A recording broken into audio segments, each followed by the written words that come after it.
class 7. Once again we are here for your online classes, and we have taken the same chapter, that is an introduction of spreadsheets. This is the third part of this chapter. One more part will be there, and then we will be finishing this chapter. In this video we are going to learn these things: moving around the spreadsheet, entering data in the cells, various types of data, performing calculations, and types of operators. Okay, let us learn one by one, starting with moving around the spreadsheet. As all of you know that this electronic spreadsheet or worksheet is a very big sheet. So to go from one cell to another, there are some shortcut keys also.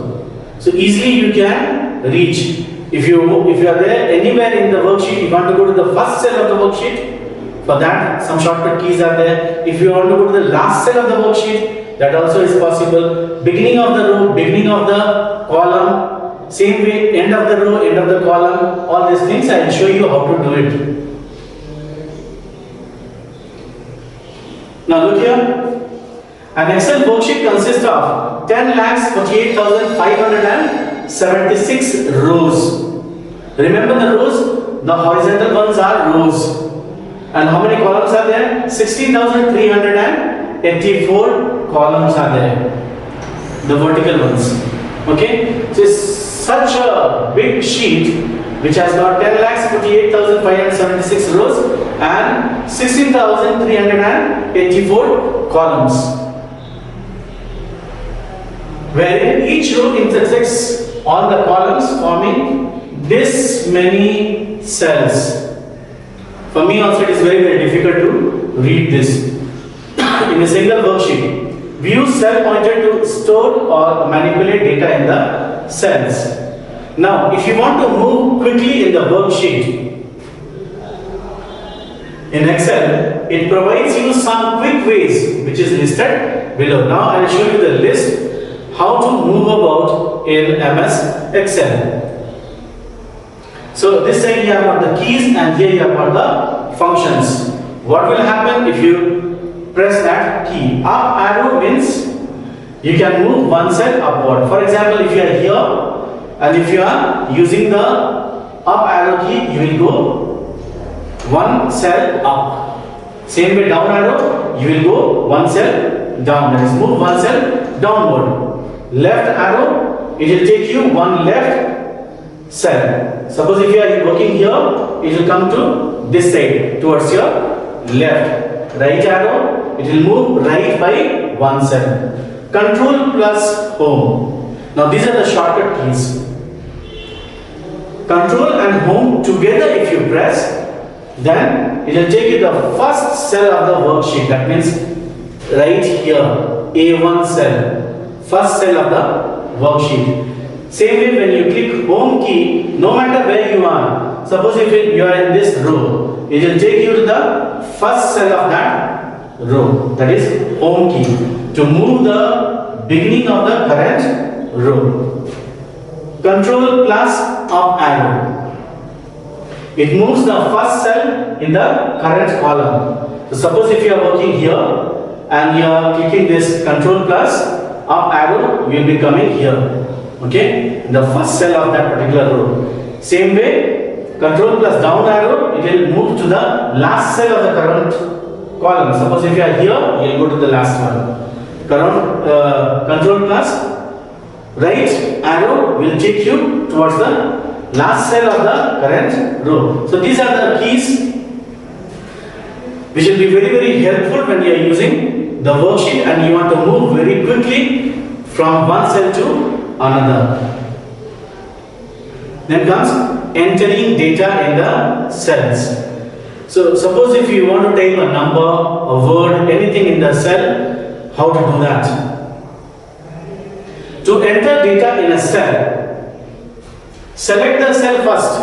First you have to select the cell and then where you want to enter the data, then type the desired data, whatever you want to type. Now press the enter key. Very simple.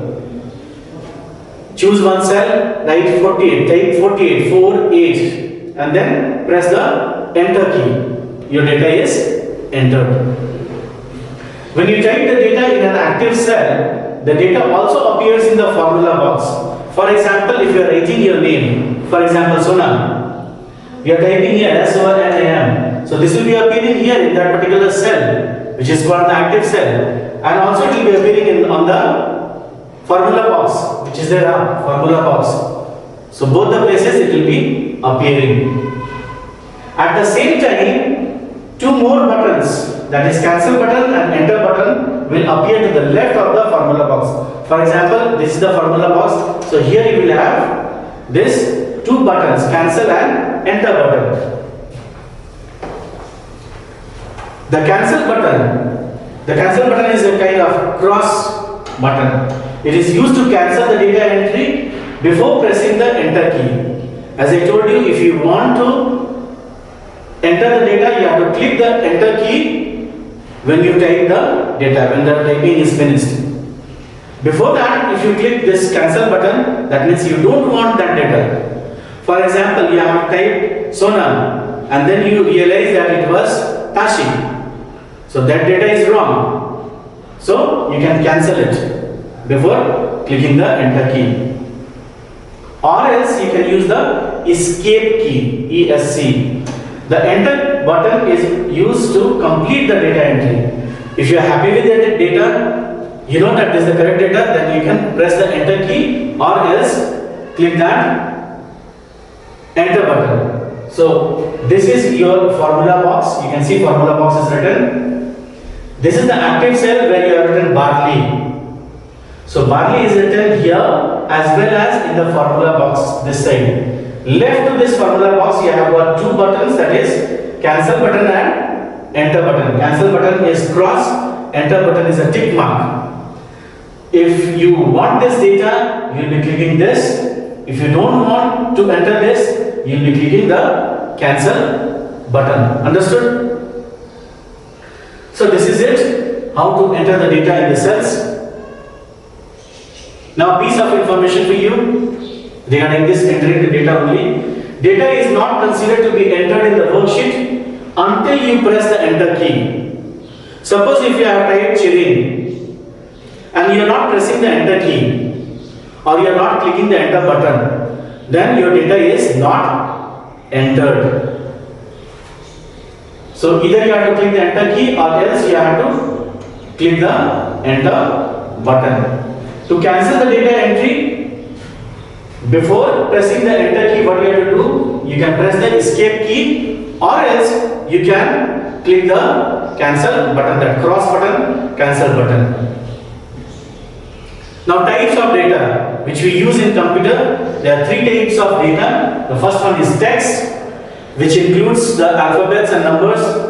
Then number, which also includes numbers and some other special characters. And formula, the same way which you use formula in the mathematics. Here also, to solve the calculations, complicated calculations, we use the formula. We will be learning about all these things one by one. Now the types of data. So there are three types of data values that can be entered in the Excel worksheet, and these are text, number and formula. The moment we say text, words, sentences comes to our mind. This type of data consists of alphabets and numbers and some other symbols. We cannot perform any mathematical operations. Suppose if you are typing words, along with that if you type some numbers, with this you cannot do any calculations. Arithmetical calculations cannot be performed using the text. By default, text is always left aligned in the cell. Cell, you remember, is a rectangular box made by the intersection of rows and columns. So suppose if this is a cell, the data will be appearing from this side, from the left side. Okay, that will be left aligned. In the notebook also you start writing from the left side. In the number it will be just opposite. It will be aligned to the right side. Anyway, start with number. These are the numeric entries. Numeric means numbers that can be used in any formula or calculations. The valid characters can be used in this are 0 to 9. The numbers 0 to 9. 0, 1, 2, 3, 4, 5, 6, 7, 8, 9. Then you can use plus, minus. You can use the brackets. This is a slash. In computer it is division. Then dollar sign, percentage. This looks like a full stop, but in mathematics or in formula it is decimal. E or E. This is exponential notation, not the alphabet E and small e. The plus sign. Before any number is ignored by Excel. Suppose if you write plus 10, it is 10 only. So that plus is ignored by MS Excel. And this, what looks like full stop, maybe it is very difficult for you to see. Anyway, this is a full stop. So this is not considered as full stop. It is not treated as full stop. What is it? It's a decimal point. Capital E and small e, these are treated as exponential notation, or you can say exponent. And any other character, if used with numbers, will be considered as text data. Other than this, if you add something else, it will be considered as text data. By default, the numbers are right aligned within the cells. As I was talking about the alignment, text will be aligned to the left side, but numbers will be aligned to the right side in a cell. For example, if you are writing 77 rupees, so you will be writing 77.00. Okay, so it will be towards the right side of the cell. Last one is formula. These are the equations that perform calculations on the values in the worksheet. We use formula to do the calculations. A formula should always start with an equal sign. It is not like your mathematical formula. When the formula is used in computers, we have to have the equal sign before the formula. Even if it is very simple one, 4 plus 5, you know it is 9. But it should start with equal to 4 plus 5. So any formula should start with equal to sign.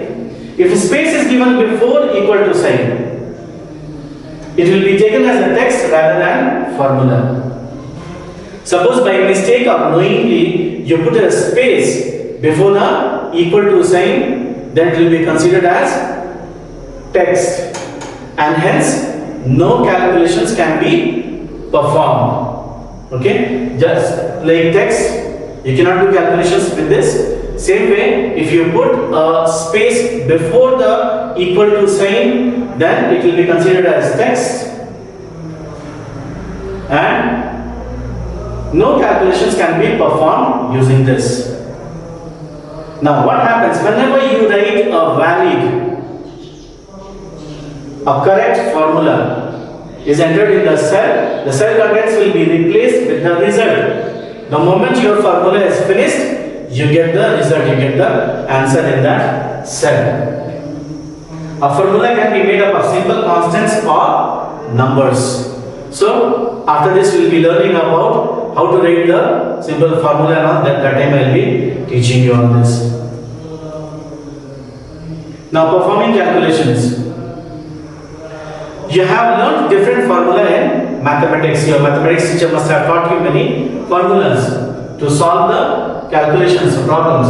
In Microsoft Excel, formula are written differently. Why differently? A formula in Microsoft starts with an equal sign. Just now we studied. Any formula, it should start with equal sign and be a maximum of 8,192 characters. your formula could be as big as this many characters, 8192 characters. Just imagine how big your formula can be. So you can do complex calculations also very easily and very quickly in MS Excel. Now, when we do the calculations in MS Excel, which kind of values we use? String or numeric? Numeric, you know, these are the numbers. String is a mixture of alphabetic, numeric, alphanumeric, all these characters. Then, you can also use in the formula cell addresses. Each cell has got its own unique name that is called cell address. A1, that means it is in column A and row 1. B4, column B and 4th row. C64, like this the cell address can be used. Some functions are given here, sum. All these things, if you see, it is written in capital letters, okay, or uppercase letter we call it in computers. Sum, it will give you the addition total of the numbers, set of numbers. Average, if you give a set of numbers, it will give you the average of that. Min stands for minimum, which gives you the smallest number in the group. Same way, max stands for maximum, which gives you the largest number in a particular set of numbers. Then we have got the operators. These are mathematical operators. Plus, you know, this is for addition. Minus for subtraction. This, the star or asterisk, this is for multiplication. The slash, this is for division. Greater than, smaller than, etc. Parenthesis, we have got the brackets. Now text formula. To create a simple text value, enclose it in double quotes.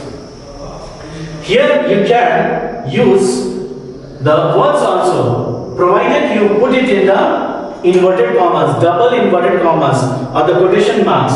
So Microsoft is written and it is also given. The double inverted comma is also given, a quotation mark is given. Suppose if you want to add two words in formula, Microsoft and Excel, you can do that provided you use this ampersand. This you must know. We use it in case of and. Okay? We call it ampersand. Okay? So when you use this, you can add these two words. Example, Microsoft, it is also there in single inverted commas. And ampersand you have written and Excel. The result will be Microsoft Excel. Okay? Now one process is there which is called concatenation. What does it mean? Just now what we did, this process is called concatenation. The process of joining text values in sequence within the formula is called concatenation. So this question might come in the exam. What is concatenation? It is the joining of text values in a sequence within a formula. In a formula, if you are joining the text, that is called concatenation. Okay? Refer your book also, then it will be very, very easy. Everything I have taken from the book itself. So use your textbook, it will be very, very easy. The numeric formula. Whenever we use this numeric formula or the formula in the MS Excel, we require operators so that we can use the formula. Some of the operators in MS Excel are arithmetic, relational and logical. Very, very important for you. The question may come, name the three operators in MS Excel. These are arithmetic, relational and logical. The moment you say arithmetic, you come to know it must be plus, minus, multiplication, addition, subtraction, all these things. Yes, it is the same. Arithmetic operators. These are used to do mathematical calculation. Any calculation you want to do, you cannot do simply with the numbers. 56, 29, no. You have to have some operators here like addition, subtraction, multiplication, division, etc. with numeric values. They cannot be used with strings. That means with the words you cannot use them, you can only use them with the numbers. So these are the operators, their meaning and the usage. This is addition, this is subtraction, this one is multiplication, not same as your mathematics. Mathematics you have got the cross sign for this. Here it is star or asterisk. Here you have got a slash which stands for division. This one is called exponentiation. Exponentiation. And this is percentage. Some usage 10 plus 5, 11 minus 3, 3 into 11, 3 multiplied by 11. Then this is 100 divided by 34. 5 exponent 2, that means 5 to the power 2, and 10%. Here it is 5 into 5. Okay, so these are arithmetical operators. Two more operators are left, that is relational and logical. Let us see these two. Relational operators in Microsoft Excel. Relational operators are used to compare two values. If you have got two values, 15 and 19, you want to compare it. Which one is bigger? Which one is smaller? Are they equal? Are they not equal? All these things, when you want to do that, you have to go for this relational operators. They form relational expressions. These operators always give a single value as result, true or false. For example, if I say, is 10 equal to 11? Your answer will be no or false. So, either the answer could be true or it could be false. Now, let us see this relational operators. Equal to, this one is not equal to, greater than, less than, greater than or equal to, less than or equal to. Usage is given here. A1 is equal to B2. What is A1? It is the cell address. That means any value which is typed in A1, which is entered in A1, is that equal to B2? Okay? Or C1 is not equal to D1. B2 is greater than 50. So whatever value is there in B2, that is greater than 50. Whatever value is there in C5 is smaller than 100. And A1 is greater than or equal to B2. So whatever values are there, these two values we are comparing, greater than equal to or less than equal to. The last but not the least, here logical operator. Here also we compare the values, two or more values. Logical operators are used to compare two or more relational expressions. These operators also give a single value as result, true or false. Means if it's a question, if it's a condition, is it asked to you, then the answer could be true or